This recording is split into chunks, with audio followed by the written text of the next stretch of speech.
வாழ்க வையகம், வாழ்க வையகம், வாழ்க வளமுடன்.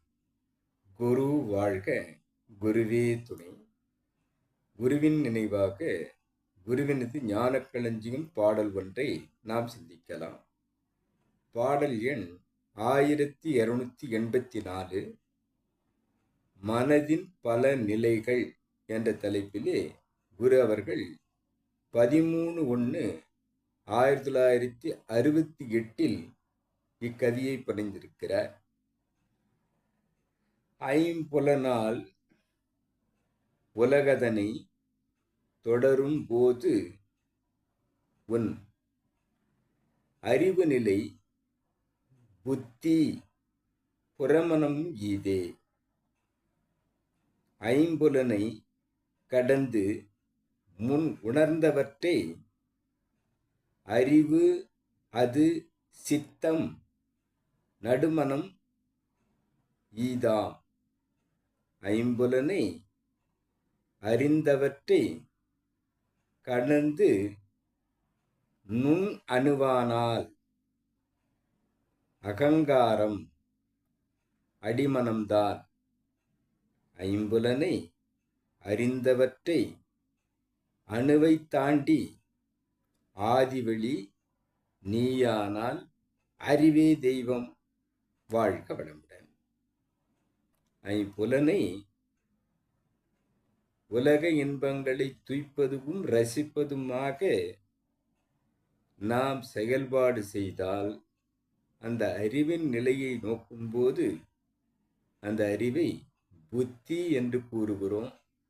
அந்த புத்தி புறமனமும் இதுதான். மனதை மேல் மனம் என்றும் நுனி மனம் என்றும் புறமனம் என்றும் இதை கூறலாம். ஆக அது அறிவாற்றமாக செயல்படவில்லை, புலன் வழியாக இயங்குவதாக ஓடிக்கொண்டிருக்கும் மனம் என்று சிந்திக்கிறோம். ஐம்புலனை கடந்து முன் உணர்ந்தவற்றை அறிவது.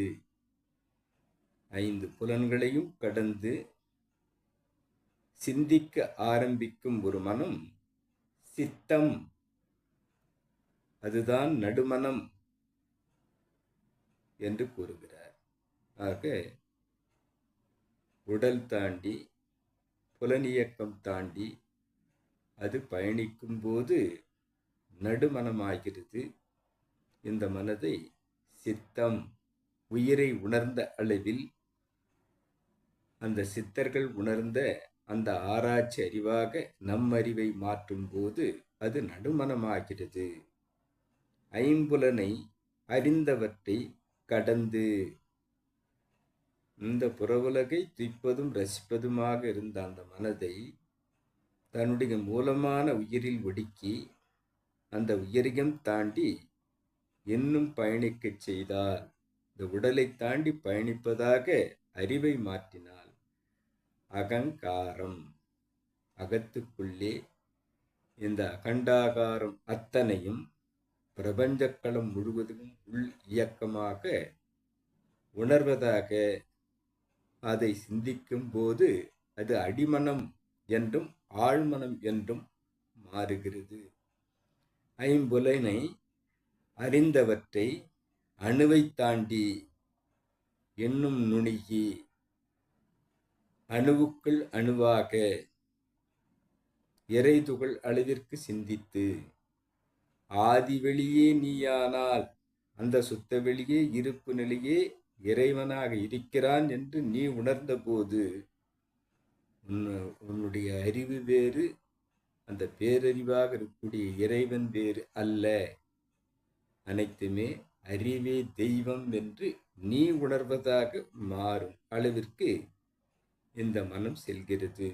ஆக மனதின் பல நிலைகளை நாம் சிந்திக்கும் போது முதலில் புற உலகை நசிக்கும் போது புறமனமாகவும், ஆழ்மனமாக தன்னுடைய மூலத்தை சிந்தித்த போது அது சித்தம் என்றும், இன்னும் அதையும் கடந்து பேரியக்க களம் சென்ற போது அகங்காகாரம் என்று அந்த அகண்டாகாரத்தை சிந்திப்பதாகவும், இன்னும் அதையும் தாண்டி அது இறைவனில் சென்று லயமாகும் போது அறிவு வேறு, மனம் வேறு, உயிர் வேறு, தெய்வம் வேறு அல்ல.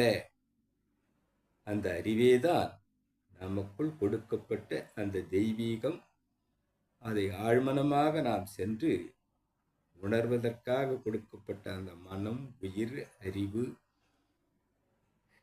அந்த இறை சக்தியான குண்டலினி, உயிரின் தொகுப்பான ஆன்மா, இவை அனைத்துமே இறைநிலிருந்து பிரதிபலித்து நாமாக இருக்கிறோம் என்பதை இந்த உலகத்தில் அனைத்துமாகவும் நாமாகவும் இயக்கம் பெறுவது இறை செயல்தான். அந்த தெய்வீகம்தான் அறிவே தெய்வமாக இருக்கிறது என்று உணரும் அளவிற்கு இந்த மனநிலைகள் பலவாக இருக்கிறது.